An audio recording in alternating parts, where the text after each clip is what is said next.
Kisah Mahabharata kali ini mengisahkan tentang proses kelahiran Putri Drupadi dari api suci yang dilakukan oleh Maharesi di kerajaan Pancala. Sebelumnya, para Pandawa dan Ibu Kunti yang selamat dari pembakaran di Warnabrata, bertemu dengan para resi Brahmana yang kabur setelah disiksa oleh Raja Pancala.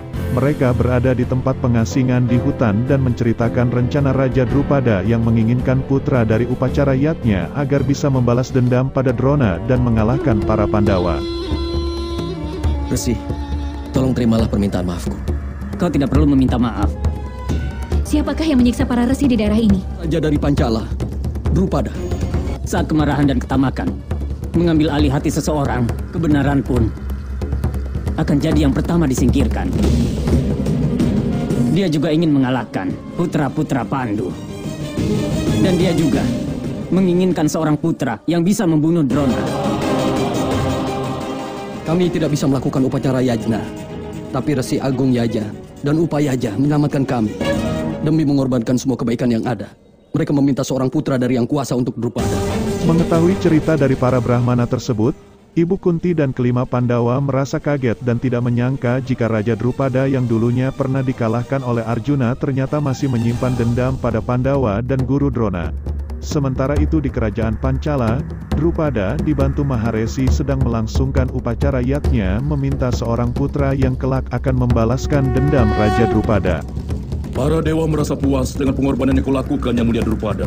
Sekarang mintalah seorang putra yang selama ini sangat kau inginkan, Yang Mulia Drupada. Aku minta seorang putra yang akan membunuh Drona dan menaruh kepalanya di depan kakiku.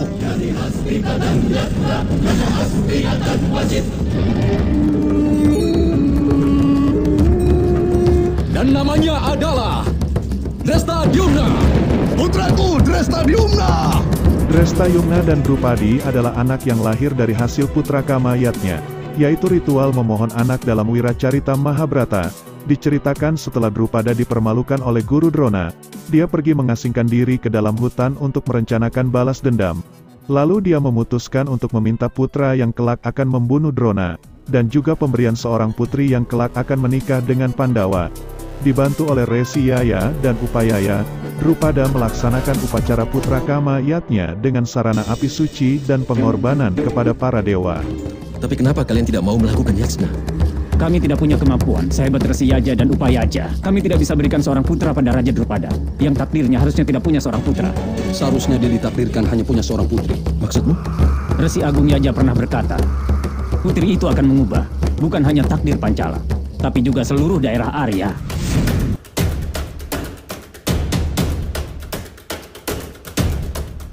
Dan para Pandawa semakin penasaran dengan apa yang dikatakan oleh Resi itu. Kelahiran putri itu kelak diramalkan akan membawa perubahan dan sejarah baru di wilayah Arya, dan dengan kelahirannya akan menghancurkan ketidakadilan yang terjadi bagi bangsa Arya.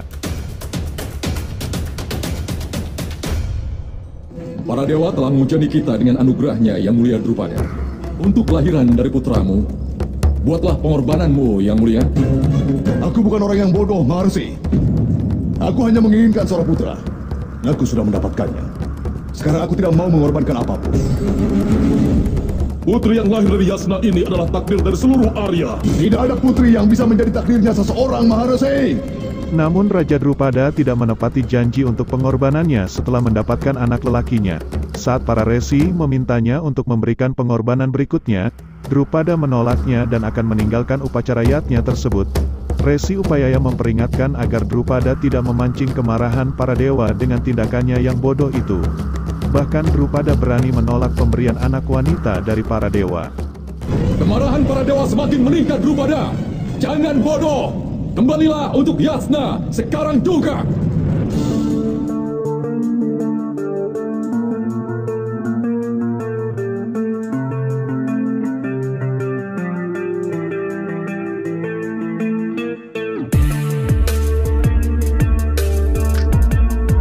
Akhirnya terjadilah peristiwa itu saat Drupada berjalan meninggalkan altar upacara yatnya.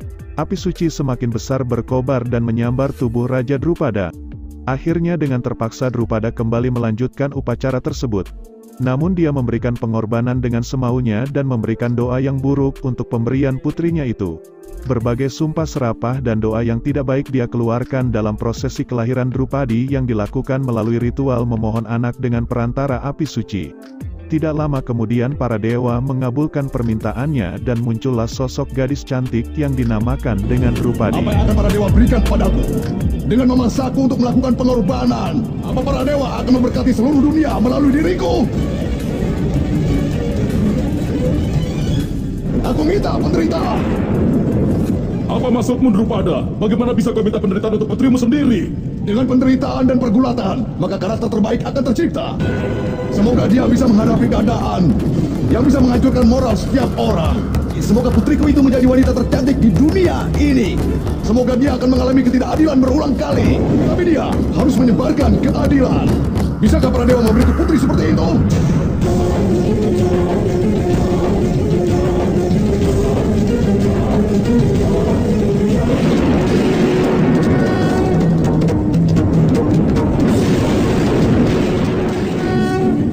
Untuk melaksanakan keinginan dari para dewa, karena itulah gadis ini lahir.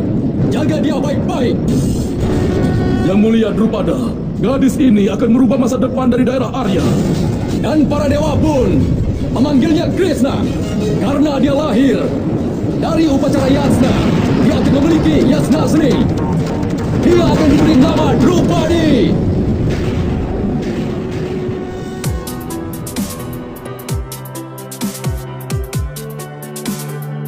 Akhirnya muncullah pemberian anak kedua dari api suci itu. Seorang putri cantik yang dinamakan dengan Drupadi. Namun Raja Drupada masih tidak ingin menerima putri pemberian dewa tersebut karena Raja Drupada hanya menginginkan seorang putra. Drupadi bahkan diusir dari kerajaan Pancala oleh Drupada. Namun Sri Kandi selalu memberikan dukungan dan mengajarkan tentang arti dan tujuan kelahirannya bagi bangsa Arya.